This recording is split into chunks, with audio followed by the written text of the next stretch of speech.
we are going to be recording this, so you have now to click on the button. I hope that you're all okay with that. We'd like to capture all of this.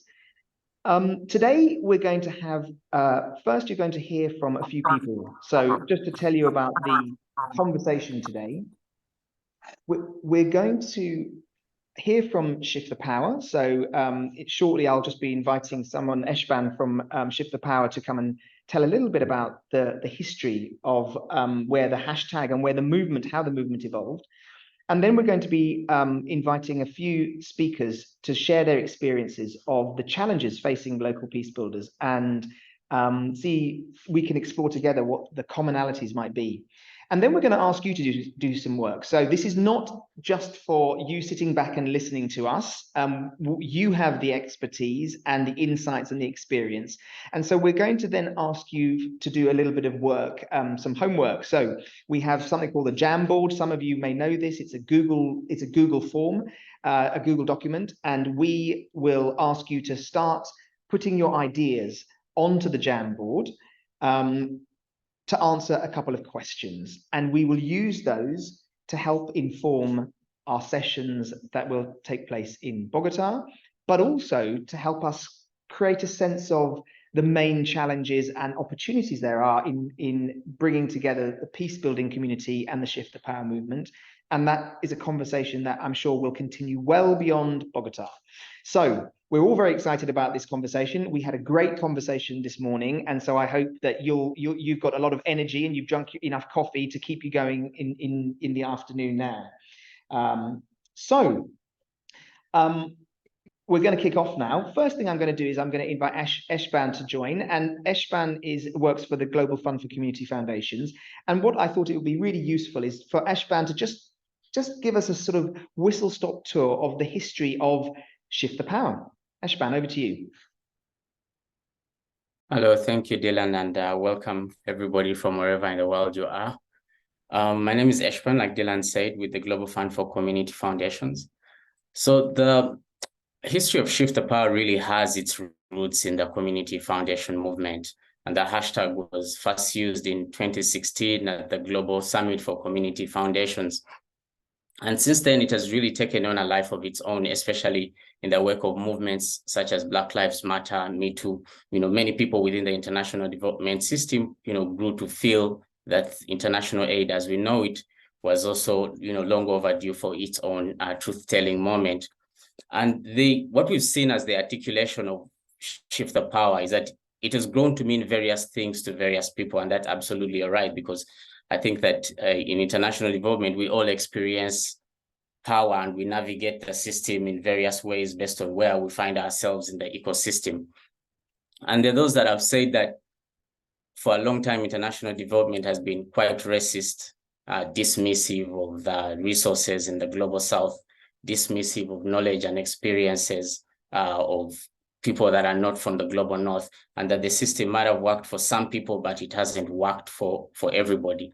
Now, in 2019, a group of people and organizations that had been carrying this conversation met in London to articulate what would a good society look like, or what would an ideal system, an ideal and reimagined system look like. And in London, they came up with the Manifesto for Change. I'm dropping a link there, which is really a set of 9 manifesto points that were never meant to be a checklist or standard, but rather to offer inspiration for anybody or group of people that are really thinking about how to reimagine the system as we know it, and how to create a system as an international development system that works for everybody. And what we have so far is really the idea that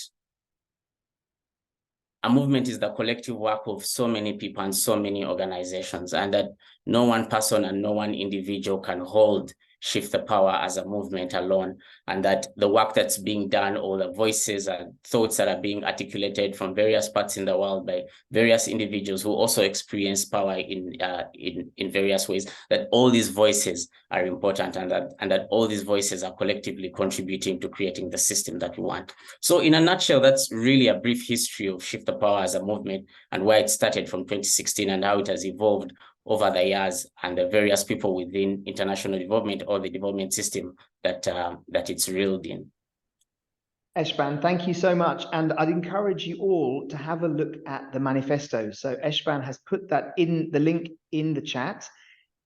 As Eshban said, it's not a checklist. It's not a set of technical standards. It's much deeper than that.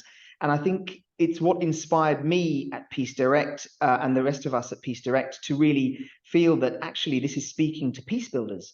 This manifesto, so many of the points relate to the challenges that peace builders face and the world that they're trying to build. And I want to give you just a couple of examples of that from the manifesto.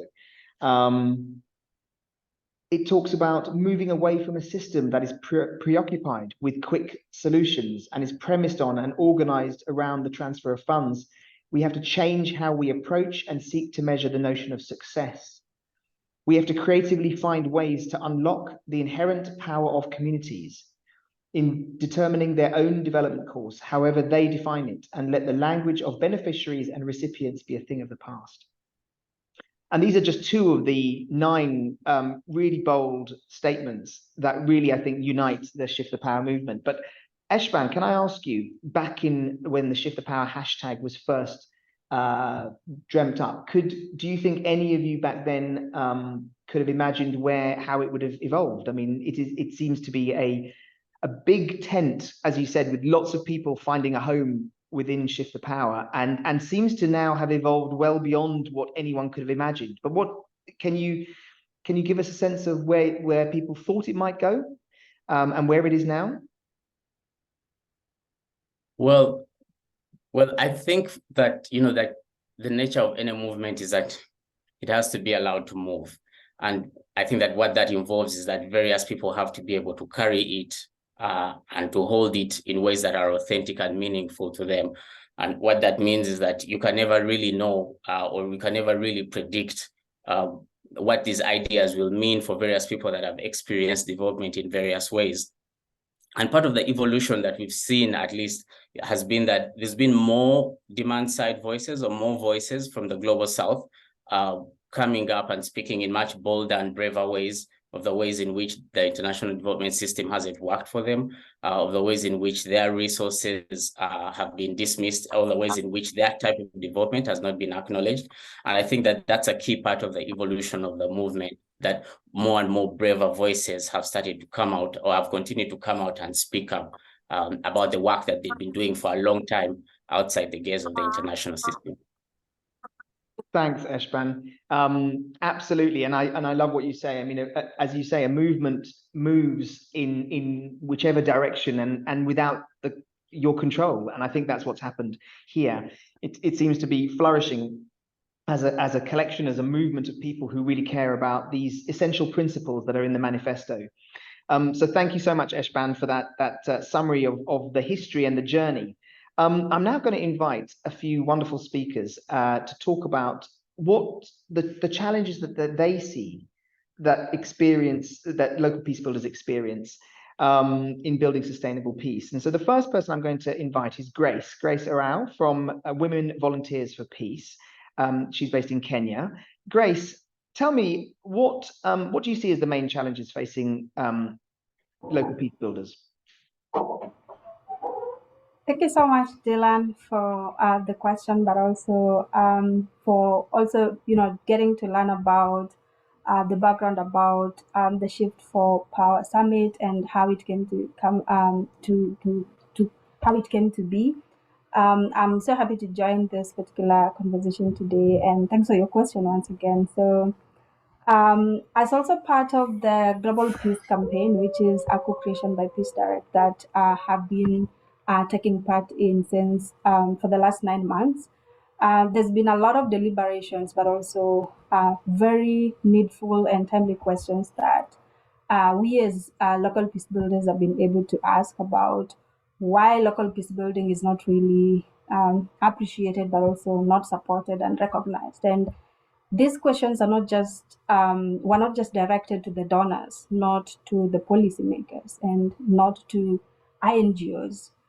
They're also directed to ourselves as local peace builders, so that we get to speak on different contexts, but also getting to speak with different institutions and individuals as we develop blockers and enablers as to why this is happening. And in the process of creating this particular, having these conversations, and of course, in the process of the Global Peace Campaign, we've been able to speak not only to local peace builders, but also to governments and donors on why this is happening. And also, just to answer your question, I want to start by saying that it's true that conflict and violence happen at faster rate than the pace for funding for peace building or conflict transformation initiatives. And as a result, the world is overwhelmed. There is a lot of conflict while funding and other resources are unfairly being concentrated in the hands of a few individuals with vested interest. And in my opinion, when peace building work is largely based on projects, when they are largely project based, there's little that is being achieved compared to how much we would achieve if peace building becomes a culture or an organic way of life that happen in our daily life without the constraints of hard-sought funding. And this also tells us how much shifts are necessary in the funding landscape. I want us to all imagine how much peace we can achieve if peace building initiatives are not project based.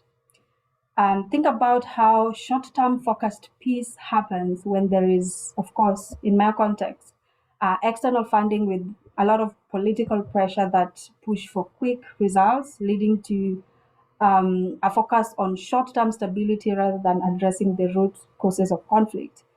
And they have seen such situations or processes that undermine long-term sustainability of peace building, where funding is based on the duration and the pressure from donors and political pressure, but also there's a bit of conflict of interest on what needs to be the final outcome. The other challenge that I would also share is, of course, as a local peace builder, and for the last 3-4 years, my work has been basically to support women and girls on their role as peace builders. And there's a lot of security risks that are associated with the work that I do. And as you all know, in many conflict-affected areas, local peace builders face significant security risk, and they may be targeted. They are targeted by armed groups and face intimidation, violence, harassment from various actors, including the government, who perceive our work as a threat. And a lot of local peace builders, such as myself, are not protected, even though the United Security Council Resolution 2250 that talks about how young people should be protected, and that of 1325 that talks about how women should be protected in that sense, stipulates how this should be prioritized. But we don't see protection as a key focus for governments, but also international stakeholders focusing on this. And so security risk is certainly one of the challenges that, for me in my context, become an issue that undermine sustainable peace building. And also in my journey of peace building, wouldn't have this conversation without mentioning the lack of adequate and needful support provided to the communities closest to the conflict. And the reason why I say needful is because a lot of times you find that donors and grant-making organizations always have their intentions. They always have their goal of why they are funding what they need to fund. But with this comes a lot of, giving support and, projecting your interest where there shouldn't be. And communities close to conflict need specific support in rebuilding and developing their economies, their infrastructure, social institutions, to create an environment where peace can thrive. And this is based on different contexts but because of support, often than not, support is given usually not in terms of priority of the needs of local communities, but based on what the donor wants. And these are some of the conversations that I've been very much interested in having, because we, as young people, as women, we usually talk about how funding is very limited and it's inadequate, and there's a lot of rigidity in that sense. but we've never especially have these conversations with donors and grant making organization and funders on how funding should then look like. And for me, that has been problematic, because in a situation whereby you're trying to solve community problems, but you're receiving commands from people not closest to the conflict. You're receiving guidelines from people who do not even understand or have a feel of how it feels like to be displaced, to be a victim or a survivor of violence. So these are some of the conversations that pretty much shapes what it is required to shift the power of especially aid, and also allocating resources to communities that deserve. And the last challenge that I would share is about how also resources and support comes with a bit of bias. And with this, I would highlight some of the funding support that is given, especially with the from the global north to the global south, that lacks agenda sensitivity in them, but also they do not respond to gender needs of women, men, boys, and girls, which ultimately gets to create a lot of injustice in that sense. We've seen funding that gets to the communities, for example, in Kenya where I work, but then this funding gets to create more good, more bad than good. And this is some of the conversations that, again, if you, many a times when you dare to question those particular funding or support, you risk being profiled, and also the associated and the organization being deregistered. And again, in the spirit of solidarity, it's very important for also local peace builders to be connected with global communities for solidarity, for support, for all of these things. And we see that not happening, especially with local peace builders, because people do not recognize them, they are not appreciated, and hence they are not supported. Thank you so much, Dylan. Thank you so much, Grace, for that. As you were talking, I was looking at what you were saying and comparing it to the Shift the Power manifesto. And it's so striking how so many of the problems that you just identified are named in the manifesto. So I just wanted to share a few of those with the audience here. You talked about the problem of the focus on quick results. And in the manifesto, it says we need to move away from a system that is preoccupied with quick solutions. You talked about the lack of adequate and needful support for local communities. And you talked about the need that local communities must be listened to because it's about their priorities rather than the bias. You talked about the bias of funders. And in the manifesto, it says, we need to ensure that external funding recognizes, respects, and builds on local resources and assets rather than overlooking, undermining, and displacing them. So it's already, the picture is already emerging of these challenges that local peace builders face, which I think are common to local actors working in development, local human rights activists, women's groups, youth groups, community philanthropists in these countries. So there's a broad spectrum of people who obviously are suffering the same kind of issues and experiencing the same kind of challenges. So Grace, thank you so much for sharing that with us. I'm going to turn now to Lexi. Lexi Ferry-Smith, you work for Humanity United. So Humanity United is a funder, and you can tell us a little bit about that, based in the US. Tell us about Humanity United's journey, why they focus on peace building, and particularly what you call proximate peace builders, local peace builders, and what you're hearing from your grantees about some of the challenges, and how many of those are aligned with what you've just heard from Grace. Yeah, thanks, Dylan. Thanks for inviting me to speak here. I feel really grateful to be part of this group and this conversation. And Grace, so much of what you're saying really resonates with our experience at Humanity United and what we're hearing from our partners. So maybe I'll start there. Humanity United, I'll call it HU because that's a mouthful, is a private foundation based in the US, but has always been focused on international partners, supporting international partners. So we have a focus on peace building as one of our main grant making portfolios.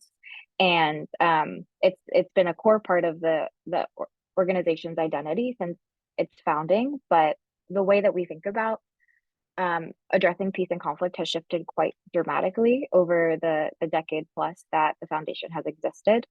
To put it just in the most simple terms, we started out years before I joined with a more policy focus to addressing conflict, a more top-down or externally driven solution.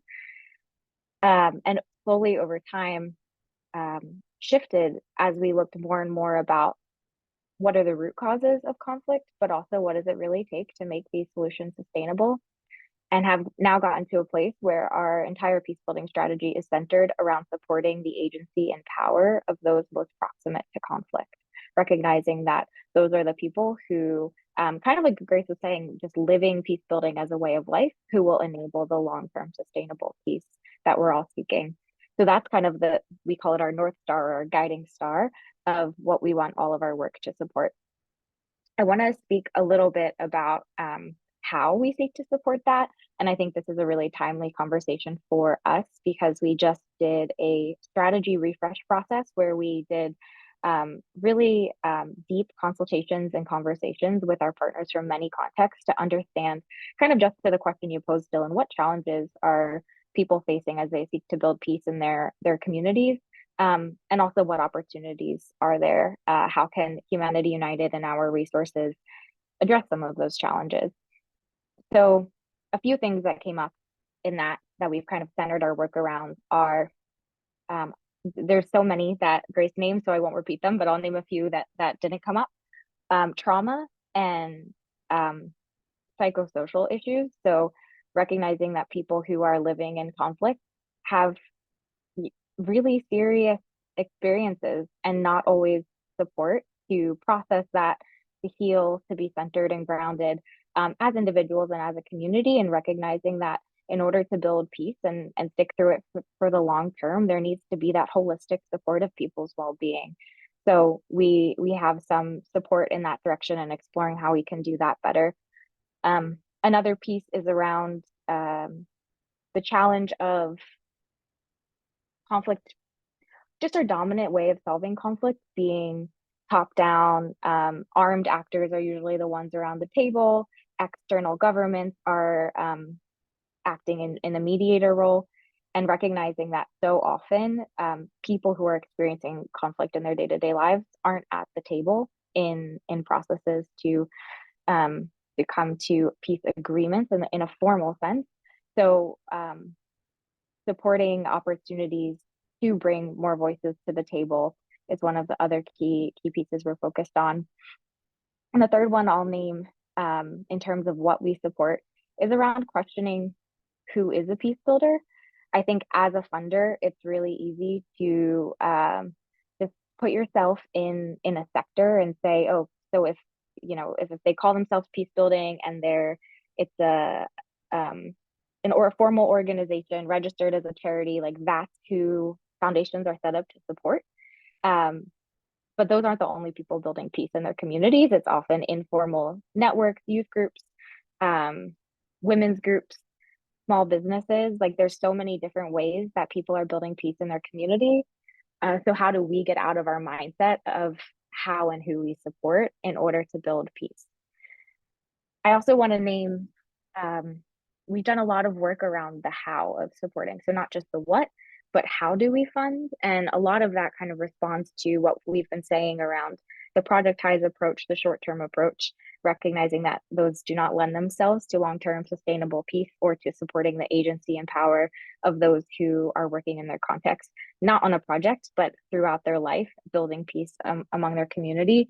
So a couple of things that we've been taking on is trying to extend our timeframes and how we think about change, not thinking in terms of a year, fiscal year, or even, I mean, in the philanthropy world, even 3 years is like a long project sometimes. But really thinking in terms of decades, and how do we make decisions now with 10 years or more in mind, because we know that is the pace that change happens, especially in contexts where there's been a breakdown of trust and social cohesion.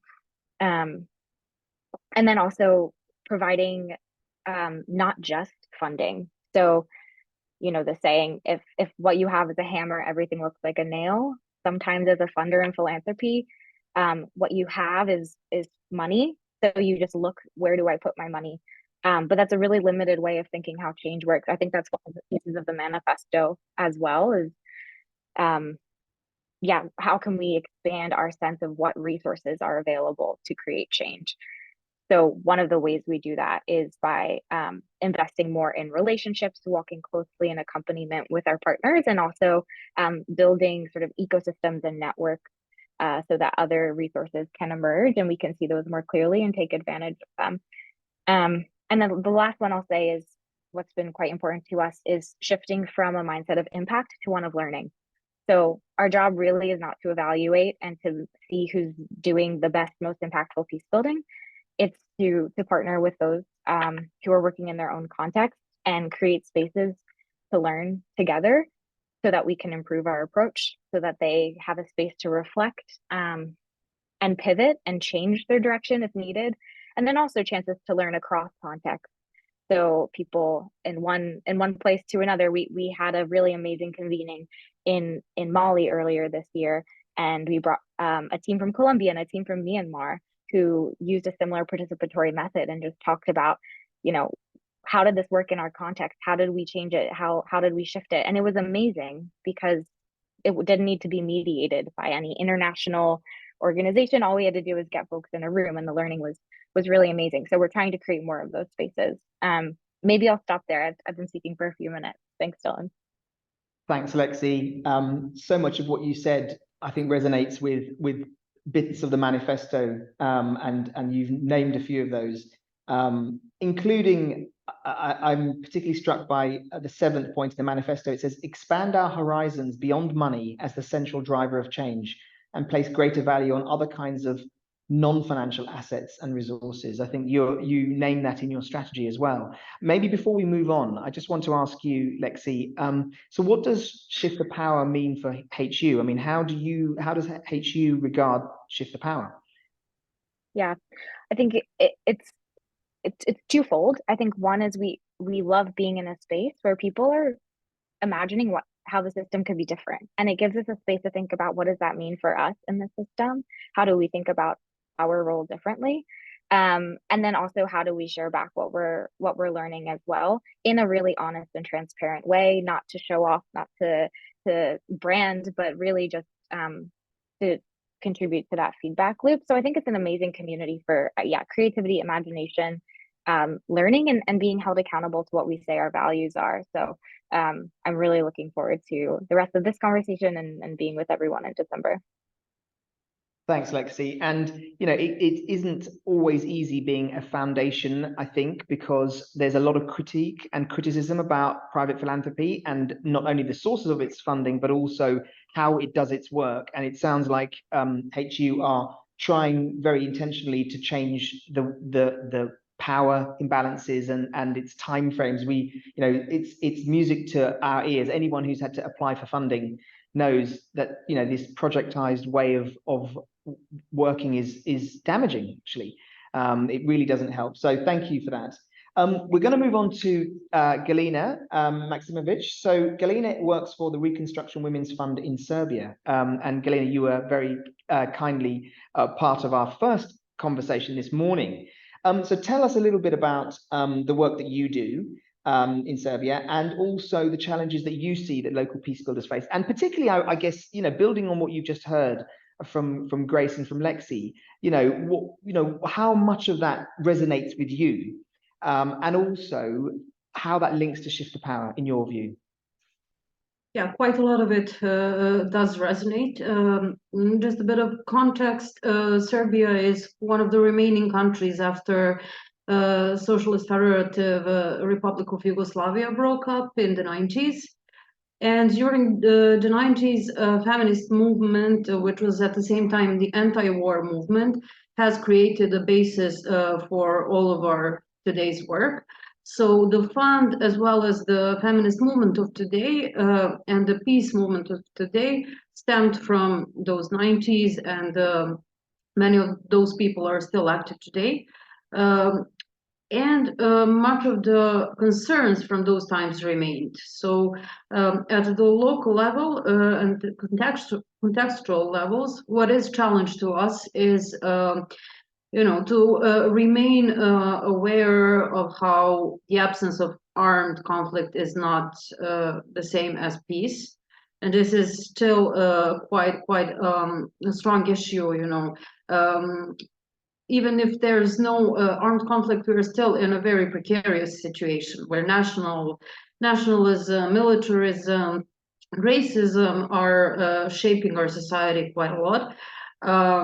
Not to mention that most of our ruling structures are the very same people who took part in the war, either as part of the propaganda machinery, either as soldiers and commanders. So it is quite challenging just working in that sort of political atmosphere. What Grace said is just very much hurtfully true. Peace cannot be projected. We cannot survive on projectitis. We cannot measure peace. We cannot be peace-building machine through projects. And this is what brings us to the connection with Shift to Power, is that it feels like we are a part of the movement where we go beyond something that are, daily, monthly, weekly, annual projects or multi-year projects. So this is something that is challenging to us and to our partners, obviously. This is actually a challenge that we are overcoming, and we are putting a lot of efforts to rephrase and reframe certain concepts, and we are completely getting rid of just the word project, and we will try to use more humane terms such as actions, interventions, facing problems, addressing issues, just some words that are just words, but they still have a certain strength and go beyond the robotic,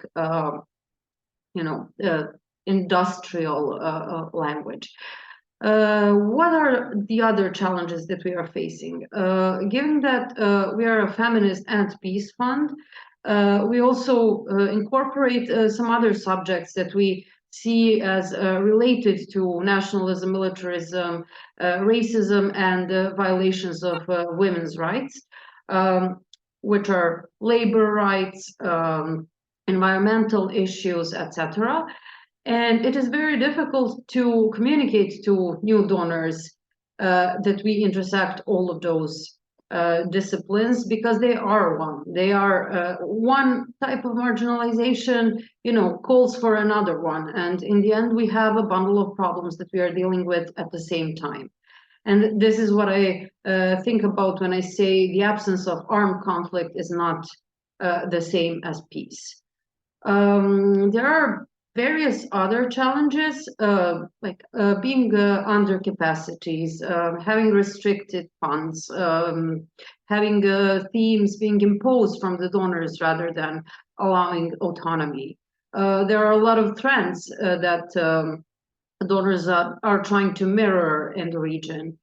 There are just a bunch of problems. Many of them were mentioned this morning. Many of them were mentioned now. So I would stop here perhaps and address some of them later with the broader audience. Thanks, Galina. I loved what you said. We can't be a peace building machine through projects. It's a sort of, and you mentioned being robots. I mean, I do think that that's where we've ended up, not just in the peace building world, but I think in all areas of the sort of social change, whether it's human rights or development. So much of it is now projectized, and I think there's a reaction that I think that's growing amongst activists and local practitioners to say we can't function like this. This was never a good idea, and it's certainly not a good idea now.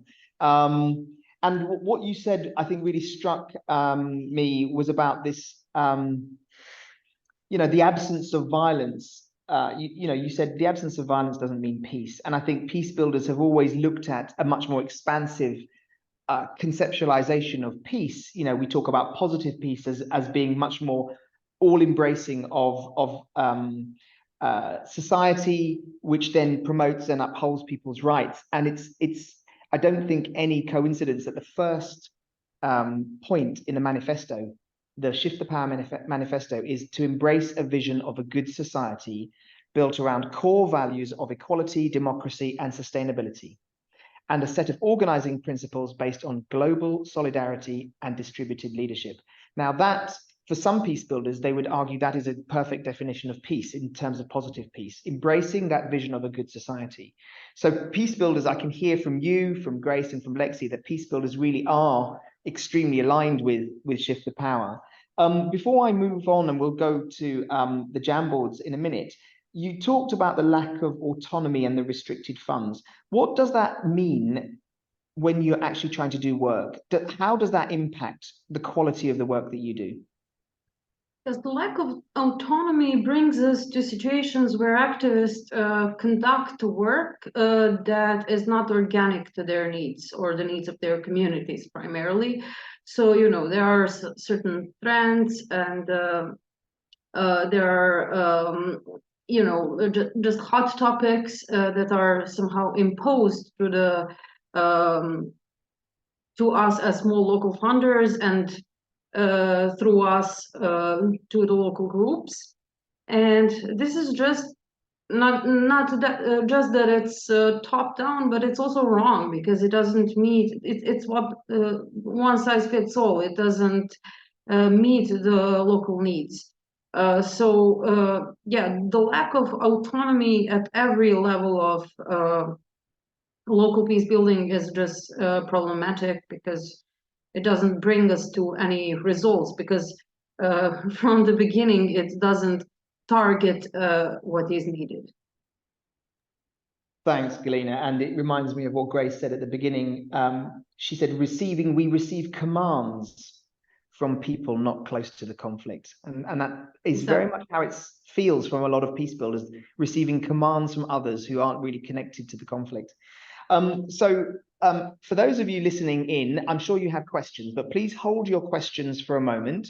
What we're going to do now is we're going to have a little bit of an interactive session, and you will see in the chat there is a link to the Jamboard. Now, the Jamboard is a series of slides. There should be 3 slides, each of which has one question. And those questions I would like us all to look at. The questions are, the first question is, what challenges do you see in building sustainable peace in your communities? So you are living this, I'm sure, many of you, day in, day out. And you've heard some of the challenges from Lexi, from Galina, and from Grace, but there may be others. And you may want to just agree with those, but use the post-it notes. There are sticky notes on the left-hand side of the Jamboard. Move them into the screen, and then you can type your answers there. That's the first question. If you go to the top of the Jamboard, you'll see a little arrow, and then you can go to the second slide. On the second slide, it says, what is your experience in working with Global North actors, whether they're funders or whether they're INGOs or others, to further your work? Do you have good experiences with them? Do you have bad experiences with them? Do you have mixed experiences? What impression do you get when you are trying to work with Global North actors? And then the third question is, what do you see as the links between Shift the Power and peace building? And again, you've heard some of those here today, but you may see others as well. So we're encouraging you now to spend maybe 5 to 7 minutes just putting your ideas down. You can put as many as you want. Don't worry about wordsmithing or finessing them. Just put your ideas down. And Lexi's going to help arrange some of those into themes. And Galina will then try and pull out some of those themes. And then we have an opportunity to open this up for questions. So you will have the time to have questions and have that discussion. But we're going to put some music on now. And for the next 5 to 7 minutes, please do get all of your thoughts down onto the Jamboard.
Only half a minute left, folks, just half a minute left, and then we'll rejoin.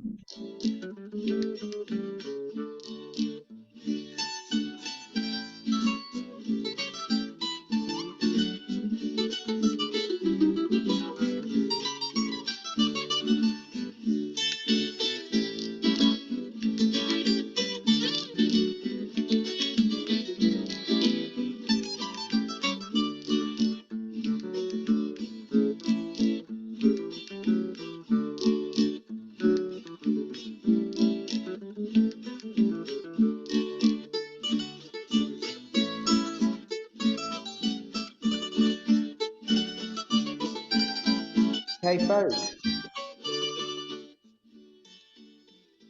Right. I can see that everyone has been very, very busy. And that's great. You never know when you do these things, whether there'll be a blank sheet after 6 minutes, but actually it shows that we've got some great people in the room, in the virtual room, and you've put a lot of ideas down there. So Lexi has been arranging them as best as she can in terms of themes. Galina, tell me what you're seeing from these. Maybe we'll go question by question, but what's coming out for you? And also, obviously, please feel free to invite anyone to speak about anything that strikes you and you'd like to delve more into. Thank you. What I've been seeing is a group of very self-conscious people and people who do not shy away from self-criticism, which is very interesting. This first slide, what struck me was how many times the word trust has been mentioned, and not the trust between donors and grantees, but also trust among activists, among groups. So if anybody who wrote about groups and their own limits wishes to speak, I would like to hear more about that. Whether they wrote about trust or lack of capacities, or even this one, lack of intentionality to build sustainable peace. So that's an interesting request there from Galina. Would anyone like to share their thoughts on trust?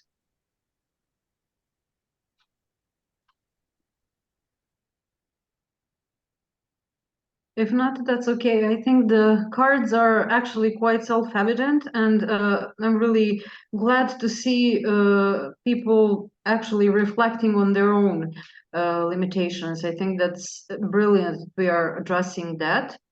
And then, Galina, just to mention that Nicolene has her hand up, so there is one person. I'm sorry. In the chat. Yeah. Yes, please. Hello, hi Dylan, hi everyone. Are you getting me? Yes. Yes, I'm Nicolene Waze. I'm joining in from Cameroon. I can't wait to get to Bogota. My mind is on Bogota. Yeah, I want to react on the lack of trust issue, which I think is because, I mean, it is like it's a flow of events. There is lack of trust, which I think my organization has been a victim recently, because the person who is somewhere around the world designs a project for you to implement on the field, like in Cameroon, where I am presently, within a conflict context, not having any clue of what the conflict is. The project has, for instance, no risk assessment and no risk mitigation plan, whereas you know how risky it is for you to navigate in that conflict situation. Then you try to adapt the projects to reflect, you tailor it down to reflect the reality on the field, but the partner does not see you as having the capacity to do that. It is like ignoring the local experts that we are, and this is because we lack the alignment of understanding. We don't are not on the same wavelength of understanding of what is happening. The funder or the partner is interested in having her visibility or his visibility or the visibility of their organization. They are interested in, I don't know, producing documents to let the world know that they are intervening in the crisis in Cameroon, but they don't care about what is the impact of what they are doing and what can be the repercussion of what they are doing even on you and the purported beneficiaries. Because there are sometimes when you come back from a conflict zone after executing a project, you write a report, you look at the pictures, and you read the report within the lines to be sure that the information that you are sending out there does not further compound the vulnerability and the risks that these beneficiaries are exposed to.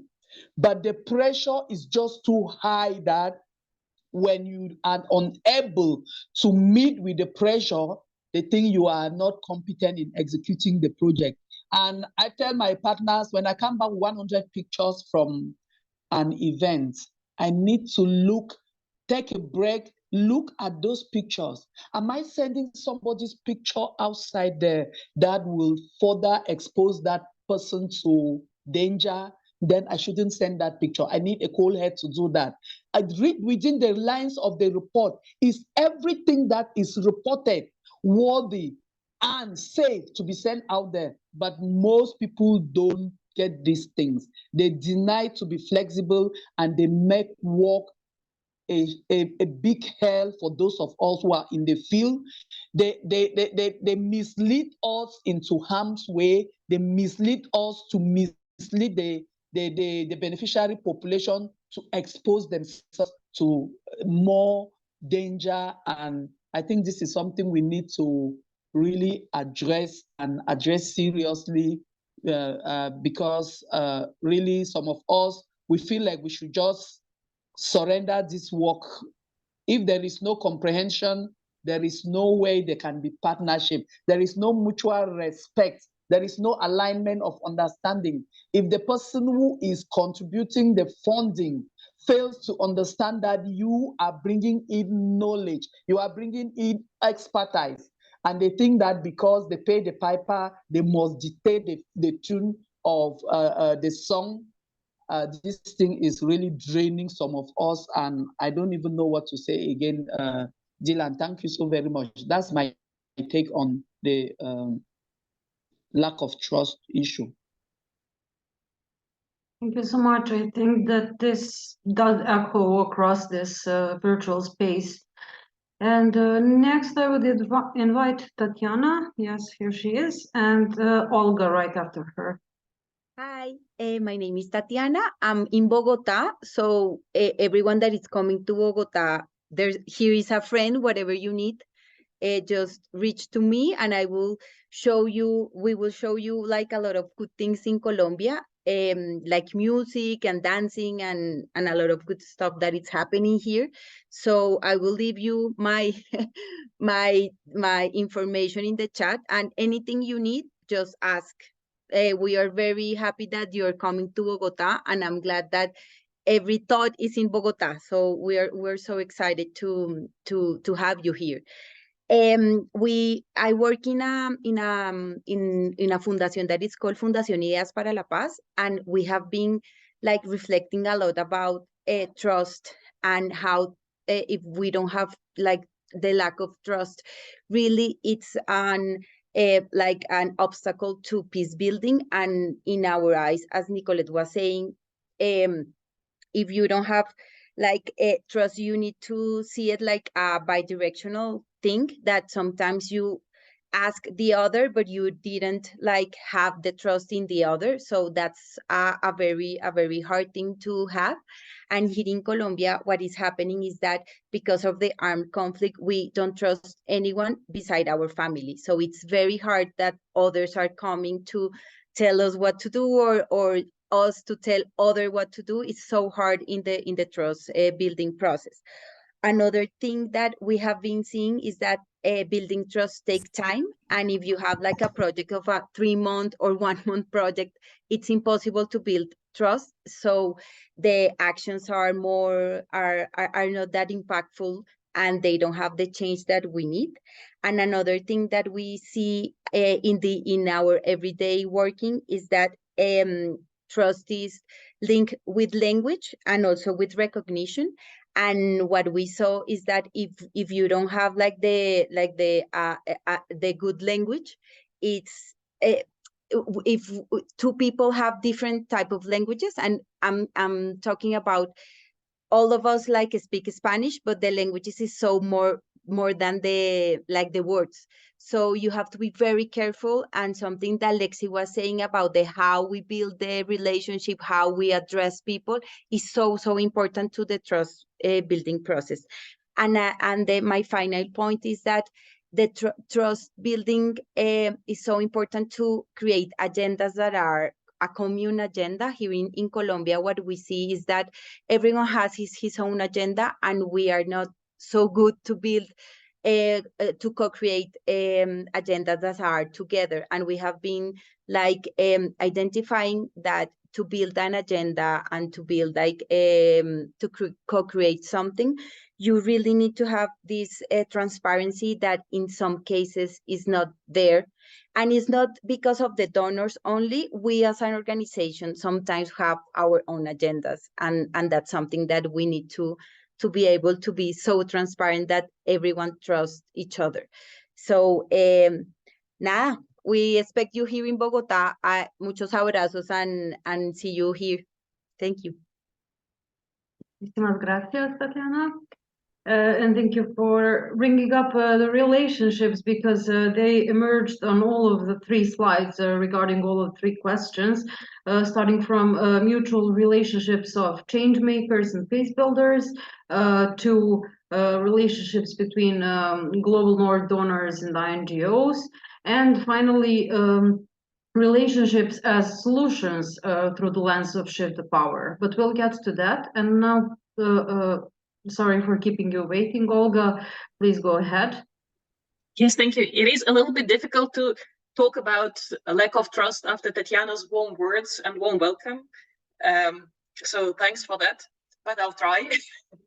I wanted to say that, well, my angle in peace building work is supporting joint action. And my sense is trust and joint actions, they're interconnected, because you need trust to do joint action.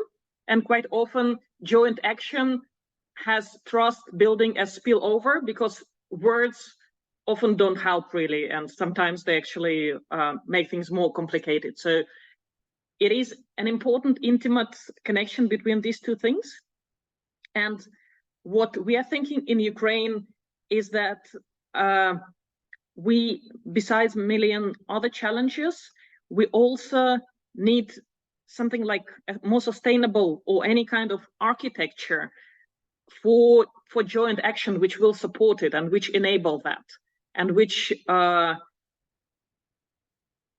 there can be different forms of it. It can be networks and their development support. It can be facilities and funds, so locally managed funds where local peace builders themselves decides what to do and how to do, and build trust based on that. Trust also to themselves, because this mistrust from the international partners, I think it also puts sometimes pressure on self-esteem of local peace builders. So this, and I hope in Bogota we will have time and opportunity to talk about these different ways of building trust, building sort of reliable and sustainable trust, because that's probably the key to everything. So thank you very much. Looking forward to. Thank you, Olga. Also looking forward to meeting you in Bogota. And we will have some insights from Lina Maria. Please go ahead. And hello, everyone. Sorry. Hello, everyone. No, I just wanted to share a specific experience that we had with Agenda Joven, a local initiative that we are implementing in Colombia. We gathered different youth leadership from the different regions in Colombia to work on peace building processes. And we reach out one of the international agencies that have most recognition here in Colombia for their work with human development and peace building processes. And it was a very disappointing experience because we in Agenda Joven developed our own model to implement our initiatives and to enhance our peace building network at regional level. And we had this complete model and methodology that we have proved at local level. And we were looking for allies, strong allies and strong contacts to try to reinforce our process and try to improve our activities. And what we found it was that they offer us to have to take our model, to take our methodology, and they even offered to hire one of the persons from Agenda Joven to coordinate a small project, 2 years long project. And that was all that we received from international cooperation at that moment. It was like, okay, you have a good idea, but you don't have funds and you are not well recognized. So our idea is, if you are okay with this, we can just try to formulate a 2-year long project, and we can just hire a coordinator from your project, and we can implement that project in the name of this international agency. So it was really disappointed, and it was very, it breaks the project, it breaks the initiative from the very inside, because they took people from our local initiative to get the project they implemented at the end.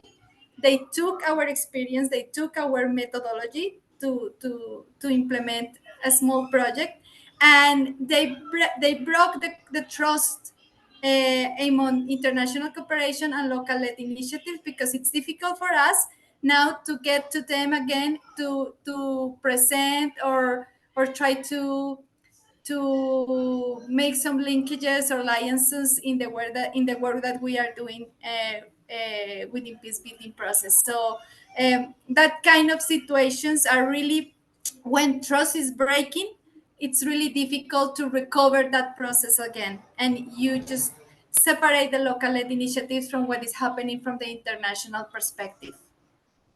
Thank you very much, Lina Maria. And now we would have to move on to the next slide, to the next 2 slides. In fact, we have very little time, around 8 minutes. So what I've noticed on the second question regarding experiences with working with Global North actors, either funders or INGOs, etc., is that there is a great discrepancy between local peace builders and Global North actors, from the issues of trust to the patronizing approach, to those big agencies being self-serving and imposing risks on local peace builders. Is there anything that anybody from the audience would like to address from these specific notes that have been written? It's always difficult with Global North.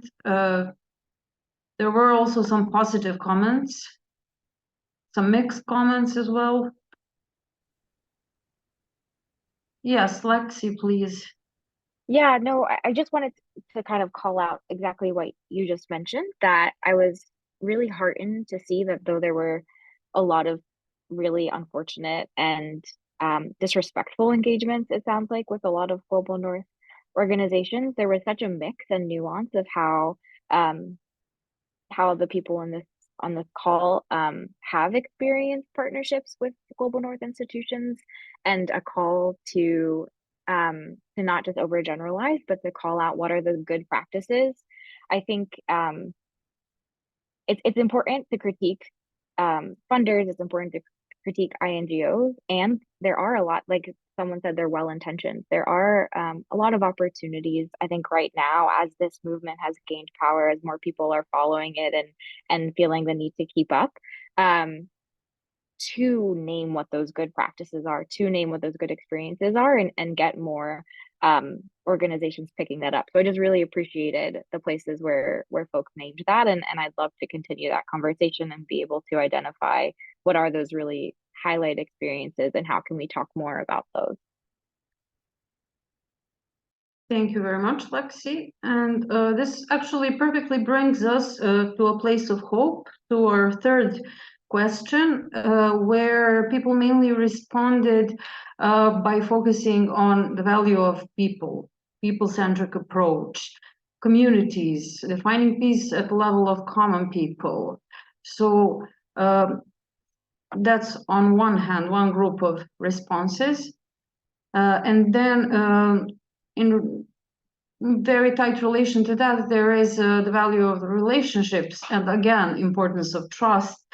And there are some comments valuing this space as a space for bringing voices both of the global north and global south, broadening horizons, and also it's a safe space for innovations. So we have a kind of a good blend of a good space, a safe space, and people-focused approach. This slide actually brings us a lot of hope and brings us to a good reason to trust that Bogota conversations will be rich. If anybody wants to add anything to the third slide and third question, please go ahead. Have perhaps a few more minutes, and then we will proceed with the rest. Yes, Lina, please. Hi everyone. I am Lina Ibanez. I am the director of the Improbable Dialogue platform here in Colombia. So I'm in Bogota. I'm very excited of having you all here in the next in a couple of weeks. So I'll be more than happy to help with anything you need here. So what I was thinking about this question is what we are seeing is kind of a really complex situation around a lot of conflicts in the world around that are arising and really getting so intense, and how the international system is really being very passive and not being able to respond to the needs this conflict are showing. And so the challenge they have, or we have as international, the international system is really strong. And I think we are in a point in which we really need to try to help how to think different the international system to really be able to respond to all these conflicts. So we as peace builders have a lot to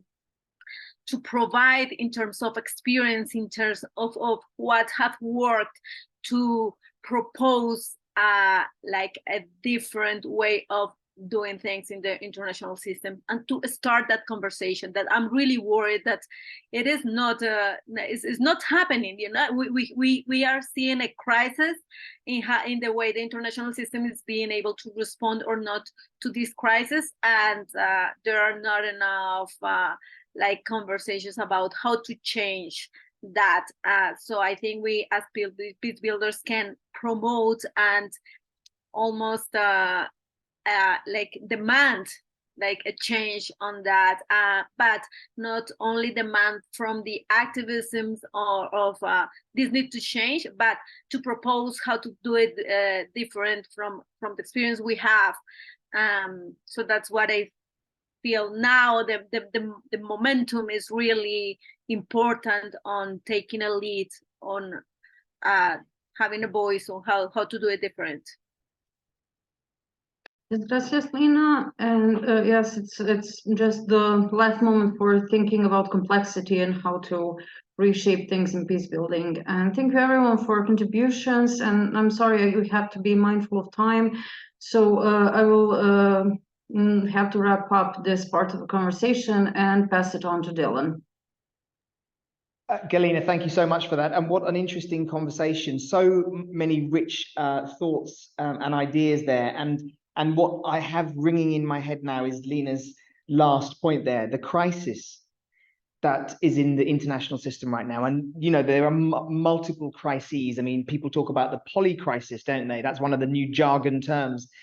But when they talk about the poly crisis, most people talk about it in relation to geopolitical crises, the climate crisis, and the crisis of conflicts around the world. But they're not talking about the crisis of the architecture that has been built, which isn't fit for purpose.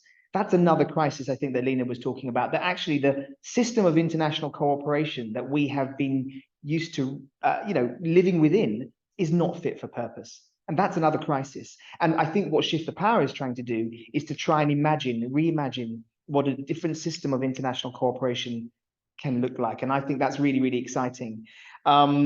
There's so much that came out of those inputs and on the notes in terms of the trust deficit, both sometimes within the peace building community, but also between peace builders and those outside, and how that really affects the work. And I'm really struck by that, and we have to think about that.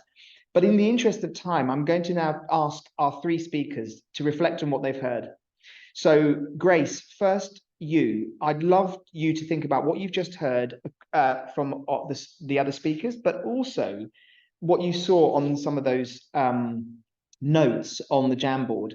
What strikes you most about that, and what is the one conversation you think needs to happen at the Shift the Power Summit that you want to see happen? Thank you so much, Dylan. And wow, it's been so wonderful to just listen to everyone speak, but also to read from the Jamboard on what that looks like in terms of the three questions. And for me, I think I see a lot of the experiences I've had in what everyone else is saying, and Colleen had put it so well. And when you ask the question, what are the experiences, especially between the donors from the global north and local communities, and some of the points I saw was some people saying it's frustrating, some people saying it's traumatizing, and trust me that I have felt the same way. And this is why, for me, I think when we have the summit happen, I think it's very important to people to just, I was going to say people should just stop, start thinking, and let's start to communicate, because a lot is happening. We see that donor funding should be able to bring support, should be able to ease pain, and also support, problems in the local communities. But here is a situation where people like me and everyone else was shared are feeling frustrated out of the support that we receive. I usually joke with my team how sometimes we chase this funding, and then when it comes, it seems like we need to go for therapy with the money before we start the work, because you get so much traumatized in the process of getting the funding. Is it a lot of documentation? Is it a lot of demands on what is expected vis-a-vis what you're doing? Is it documentation? Is it reporting? So it's a lot.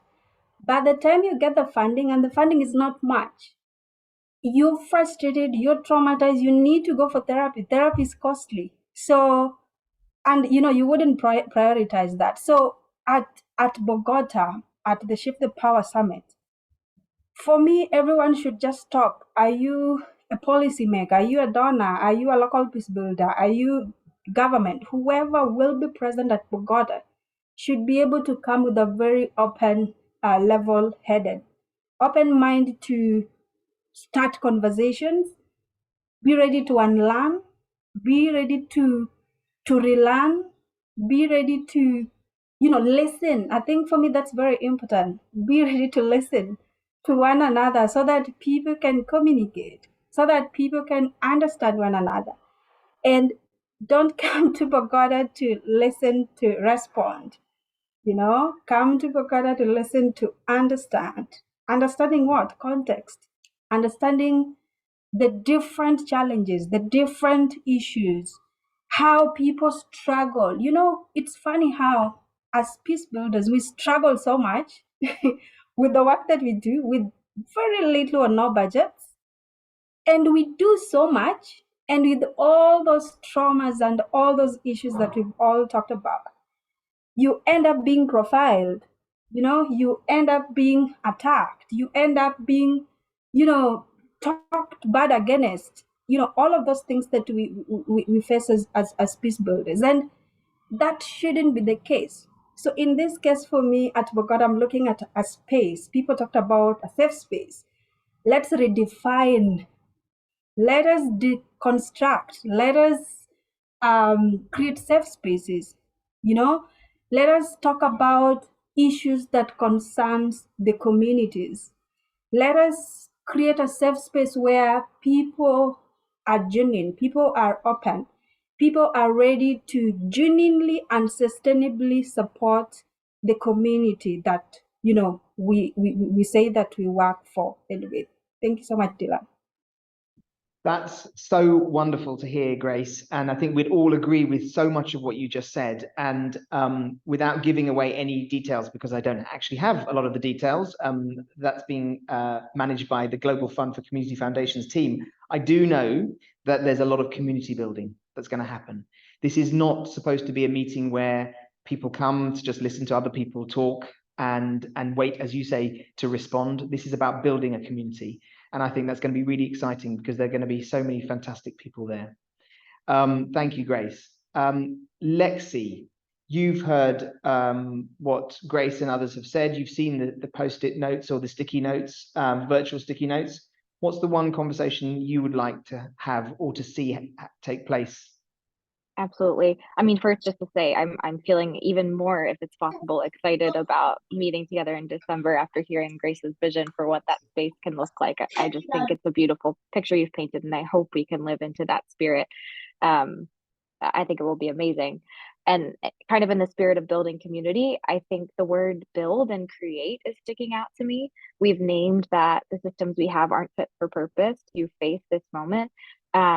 And both peace building with our vision of positive peace, and also this first piece of the manifesto about embracing a vision of good society are about creating something that doesn't yet exist and being at the forefront of, yes, identifying the challenges in the world, but also offering what we think would be better so that we can all thrive and live together. And I'm just looking forward to Bogota being a creative space where we really live into the opportunity we have to create the new system and the new society that we want to be living in together. Thank you, Lexi. So there's a really powerful sort of request of not just focusing on the problems, but really let's imagine what is possible. And I think that's what peace builders are great at doing. Galina, you've been brilliant at facilitating that conversation, but now over to you. What has struck you most about the conversation we've had? Thank you. What echoes in my head right now is the sheer need of redefining relationships, the complexity of relationships that we all have in different forms, but also the complexity of the issues that we are dealing with as peace builders. And this time we have to start from people. We have to make it people-centric. We have to get real. Our discussions need to be centered around very specific goals rather than, as it was up until now, ambiguous, airy, and imaginary projects. We have to move forward that. Thank you, Galina. I also just want to recognize the great conversation that's taking place in the chat. So if you haven't had a chance to look at the chat, have a look at some of the comments that are being posted there as well about some of the challenges that other peace builders face. And also, I think that last point that Nicolene is making about that the mental health consequences of doing this work and the need for self-care, and maybe the community building can be part of that in Bogota. Thank you so much, everyone. We're going to hand over to Jenny just to wrap up and to say a few words. But before I do, I want to let you know that all of this this conversation is being recorded, and we're going to look at this as a group who are thinking about how to design a a session focused on peace builders and how we are all and why we are all peace builders. So all of what you have just described is going to feed into a session that we hope to have, and maybe more than one session. So even if we didn't get to your particular comments, or you had other things that you wanted to say, we've got so much rich information from both the morning session and this session that we will try and condense into a 90-minute conversation, which I hope is going to be creative. And I hope does bring people together, and I hope does spark some really interesting connections in the way that we've just described.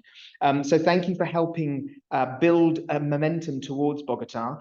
And as I said, for those of you who aren't joining, this is a conversation that will continue well beyond Bogota as well. So thank you very much. Jenny, over to you. Hi, thanks, Dylan. I'm Jenny. I'm with the Global Fund for Community Foundations. I wanted to say thank you for both two fantastic conversations today, the earlier one and this one. Thank you for Peace Direct and all the speakers. You know, this is the work, whether you call it peace building or something else, this is the work, right? Grace, it's a bit spooky. It's like you're in my head. So all of the things about just stop, come with an open mind, unlearn, relearn, don't listen to respond. I think that's what I've been saying to people, is just come and be, and just leave all your stuff at the door and be, and actually let's just move from our heads into our hearts and to look ahead, to be creative. So this is what we're trying to do in Bogota, but actually more generally, we're trying to, we together can insist that this is the way that we do our work, that we can lead with this kind of energy and creativity. So for those of you who'll be in Bogota, I'm really looking forward to seeing you there, and to coming with this spirit. We will only get out of it what we put into the summit, and moving forward, like the summit is just a visible opportunity for people to come together.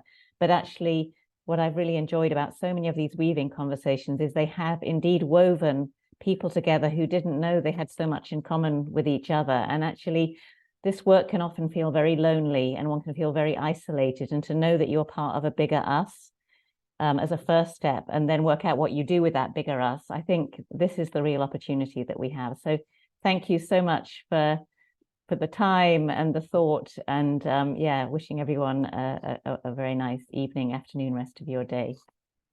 Jenny, thank you so much for those wonderful words. And I think we all have to do some unlearning to do when it comes to events. So this is, you know, this will be not like your usual conference. Don't even think about it as a conference. Just considering you're meeting some friends, long lost friends. Thank you everyone for your input today. Thank you to Lexi, to Galina, and to Grace for brilliant inputs, and Galina for facilitating. Thank you to Jasmine for all the logistics work, and for the Global Fund for Community Foundations for helping with this. Looking forward to seeing as many of you in Bogota, and to continue the conversations if you're not. And thank you also to Erica and Raman for the wonderful interpretation. Thank you again, and have a great evening.